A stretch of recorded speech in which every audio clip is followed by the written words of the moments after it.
Em 1772, Portugal, pela última vez, executou uma mulher. Que crime cometeu Luísa de Jesus para ser condenada à pena de morte?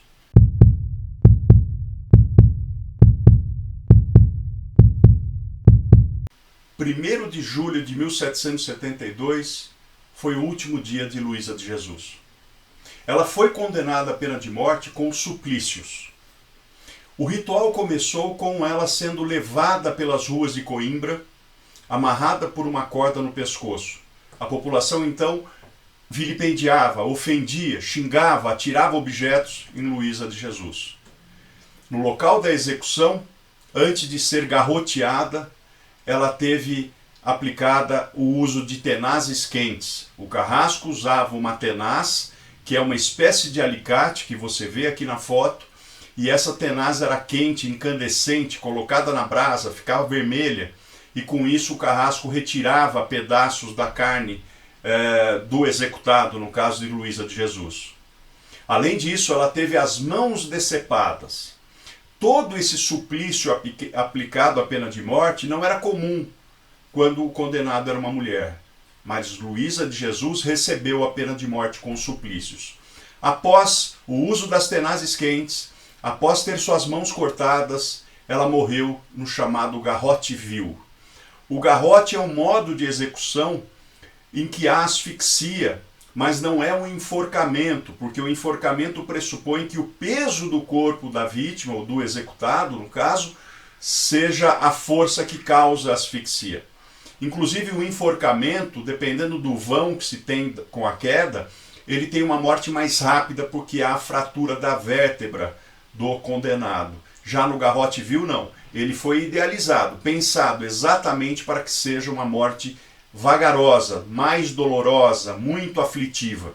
A pessoa fica colocada com as costas de um tronco e no seu pescoço vai uma corda ou até mesmo um pedaço de metal curvo que é apertado pelo carrasco que fica atrás. Com isso, vagarosamente a corda ou o pedaço de metal vai apertando o pescoço do condenado e causando asfixia. É uma morte tenebrosa. Foi muito usado na Espanha, o garrote vil, mas também Portugal fazia uso desse meio de execução. Após a morte, o cadáver de Luísa ainda foi queimado numa continuação do ritual da execução da pena de morte. Vamos aqui entender o contexto antes de falar do crime de Luísa de Jesus. Entidades católicas em Portugal, do século XV ao século XIX, tinham a chamada Roda dos Enjeitados, ou Roda dos Expostos. Essa roda que você vê aqui é um cilindro grande que tem a abertura para apenas um lado. Ele foi idealizado para que as freiras que estavam na clausura não enxergassem, não tivessem contato visual com as pessoas de fora que colocavam ali mantimentos e outros objetos, como roupas, etc. Com o passar do tempo, ele foi usado para a colocação de crianças abandonadas, crianças que eram, portanto, enjeitadas pela mãe. Esse cilindro tinha essa função porque essa roda tinha a função de preservar a identidade da pessoa que colocava ali a criança. Com isso, havia um acolhimento da criança, mas a freira que recebia a criança no convento ou no mosteiro não enxergava a pessoa que estava ali colocando a criança. Bom, é evidente que isso decorria do grande preconceito que havia contra as mulheres que tinham o que se chamava na época de relação proibida. Ou seja, de forma bem simples, a mulher que ficava grávida sem ser casada sofria com preconceito, sofria com uma repressão social de tal modo brutal que ela não tinha condições de criar aquela criança. Em razão disso, era comum que essas mães entregassem a criança, colocassem a criança na roda dos enjeitados, ou na roda da irmandade, ou roda da Santa Casa, como muitas vezes se dizia. Essas crianças eram acolhidas, como eu disse, no convento e, se fosse o caso, se houvesse pessoa interessada, eram entregues à adoção. Qual é a relação entre a roda de Coimbra e o crime de Luísa de Jesus? Toda vez que havia uma adoção na roda de Coimbra, o adotante recebia R$600 e mais um enxoval. Luísa simplesmente se apropriou dos R$ 600, vendeu o enxoval após ter matado, por esganadura, por asfixia, o bebê adotado. E ela fez isso não apenas uma única vez.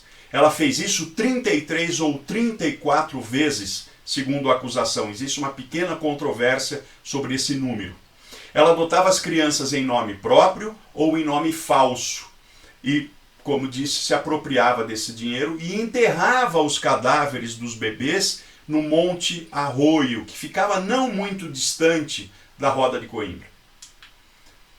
A descoberta do crime se deu porque uma pessoa andando pelo Monte Arroio viu o corpo de um bebê mal enterrado.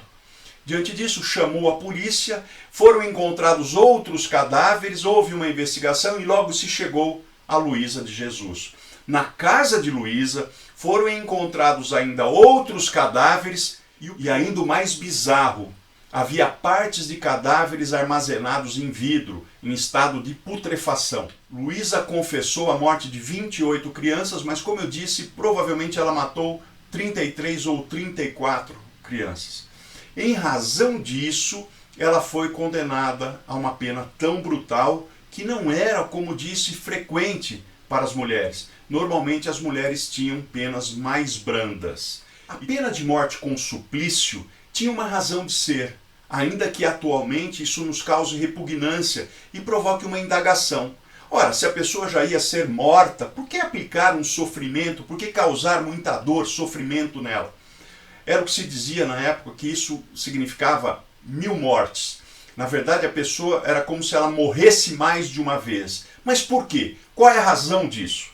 Quem melhor explica essa questão é Michel Foucault, em seu livro Vigiar e Punir. Ora, a lógica é simples. Como a pena de morte era aplicada para a grande maioria dos crimes, se não houvesse uma distinção, uma diferença no modo de execução da pena de morte, os crimes eram equiparados, como se tivesse a mesma gravidade. Então quem mata o vizinho, ou quem mata seu pai, quem mata uma criança por asfixia, ou quem mata, como no caso de Luísa de Jesus, 33 ou 34 crianças por asfixia, para se apropriar do dinheiro entregue pela Roda de Coimbra, se fosse a mesma pena, exatamente a mesma pena, é como se o direito penal equiparasse todos esses crimes. Então diz Michel Foucault, a finalidade dos suplícios é fazer uma correlação entre a intensidade do suplício, sua natureza e sua duração com a gravidade do crime, a pessoa do condenado e inclusive com o nível social do condenado. É também importante compreender que na época poucas pessoas eram punidas, porque é evidente, a presença do Estado era pequena.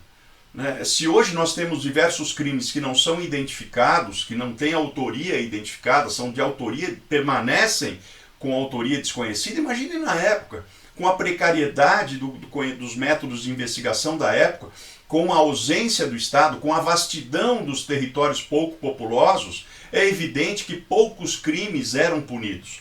Mas, simbolicamente, quando havia punição, era preciso que houvesse uma intensidade nessa punição, que a pena fosse bastante intensa para simbolizar o repúdio da sociedade àquele crime. Veja, tanto é verdade que isso era feito sempre com um grande ritual. A pena de morte sempre foi executada em público. Os suplícios eram aplicados em público. Observe que Luísa de Jesus saiu pelas ruas com uma corda amarrada no pescoço. E aí já começava o ritual. Ela já era vilipendiada na rua, ofendida na rua. Quando ela chega ali, ela é supliciada no local da execução e a população assiste aquilo, aplaude, comenta. Essa publicidade do ritual é essencial à aplicação dos suplícios. Michel Foucault diz, não teria nenhum sentido a aplicação dos suplícios dentro de uma repartição pública, dentro do presídio. Então, todo esse ritual dos suplícios tinha intenção, tinha finalidade, tinha função de demonstrar a maior reprovabilidade daquele crime praticado pelo condenado. Tanto é verdade que mesmo depois da morte, ainda havia um ritual que continuava muitas vezes. No caso dela, houve a incineração, o corpo foi carbonizado. Muitas vezes havia esquartejamento, havia exposição pública do cadáver, ou seja, mesmo após a execução da pena de morte, cumprindo essa função de demonstrar a maior reprovabilidade, havia ainda uma espécie de pena que recaía no cadáver do condenado. Como eu disse, Luísa de Jesus foi a última mulher a ser executada em Portugal, em 1772. Algumas pessoas confundem isso com a proibição. Então, algumas pessoas afirmam erroneamente que teria sido abolida a pena de morte contra a mulher em Portugal nesta data. Não é verdade. De fato, ela foi a última executada, mas não porque houvesse proibição em Portugal. Portugal proibiu a pena de morte em 1852 para os crimes políticos, e em 1867 para os crimes comuns, mas restava ainda a pena de morte para os crimes militares, que foi proibida em 1911. Na verdade, em 1911 houve a proibição total da pena de morte em Portugal. Mas a data simbólica é a data de 1867, porque, evidente, é a mais importante. Houve a proibição da pena de morte para os crimes comuns.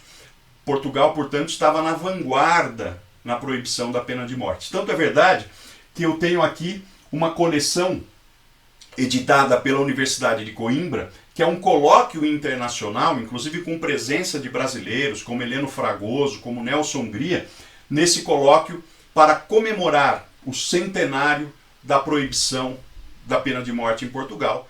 Era isso que eu tinha a dizer sobre o caso Luísa de Jesus, essa serial killer portuguesa. Se você gostou, curta o vídeo, siga o canal e ative o sininho, que outros casos, outras histórias criminais serão contadas e analisadas aqui por mim. Muito obrigado por sua atenção, um abraço.